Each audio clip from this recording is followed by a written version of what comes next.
Ce camion roule à l'hydrogène vert produit à partir d'électricité d'origine renouvelable. L'électricité fait fonctionner un électrolyseur qui permet de séparer de l'eau H2O en oxygène d'un côté et en hydrogène de l'autre. La chaîne vertueuse, c'est d'avoir de l'électricité verte. On transforme cette électricité en hydrogène renouvelable qui va alimenter des camions à hydrogène et en faisant de l'électricité à bord du camion, on va ne rejeter que de l'eau. On a une réserve d'énergie qu'on peut recharger en moins de 15 minutes et on a une autonomie sur un camion entre 600 et 800 km. Les acteurs régionaux l'ont bien compris. Ils s'activent pour développer la filière, y compris pour les transports lourds et les autobus. À l'image de Safra qui a créé un bus qui roule à l'hydrogène. Et aujourd'hui, l'entreprise albigeoise travaille à transformer les autocars de la région diesel en autocars électriques alimentés par une pile à combustible à l'hydrogène. Ça sera une première mondiale. Aujourd'hui, il y a effectivement une nouvelle demande des politiques et des citoyens pour cette mobilité durable. La demande des transporteurs est très forte. Il y a des milliers d'autocars interurbains. Donc il y a un marché absolument considérable en France et en Europe. La filière hydrogène, elle est mature. La délégation France Hydrogène Occitanie représente plus de 50 membres qui sont des entreprises de toute taille ou des collectivités locales. Au total, ça représente environ 1000 emplois. Dans les prochaines décennies, on aura 10 000 à 20 000 emplois de créés.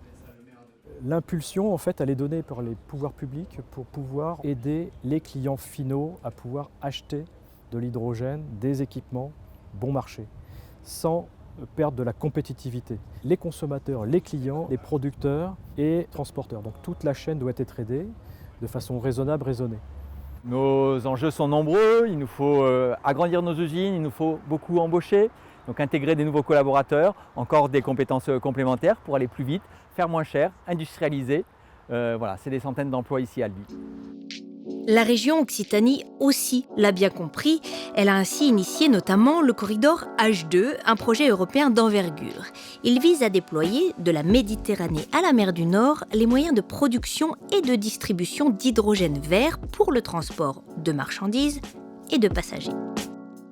L'hydrogène fait partie du mix énergétique sur lequel nous sommes prêts à nous engager. Nous avons négocié avec l'Europe où nous avons réussi à gagner près de 50 millions d'euros pour financer ce corridor H2 qui va permettre de mettre un certain nombre de moyens à disposition des mobilités, en particulier des mobilités lourdes. Et depuis 2018, la région, via l'Agence de développement économique ad hoc, anime la filière IDEO. IDEO, c'est le rassemblement d'acteurs académiques et industriels qui fédère environ une centaine d'acteurs très engagés depuis plus de 5 ans maintenant sur le déploiement de solutions et d'usage de l'hydrogène. Et on fait partie effectivement des régions les plus innovantes dans le domaine en ayant mis pas mal de projets d'expérimentation en œuvre et on est reconnu à l'échelle mondiale dans ce domaine-là. On accompagne les acteurs en organisant des journées de sensibilisation sur quelles sont les technologies de l'hydrogène qui peuvent développer de nouveaux usages dans différentes applications. On met en relation par exemple les transporteurs avec les offreurs de solutions techniques pour les inciter du coup à passer le cap de la migration vers l'hydrogène.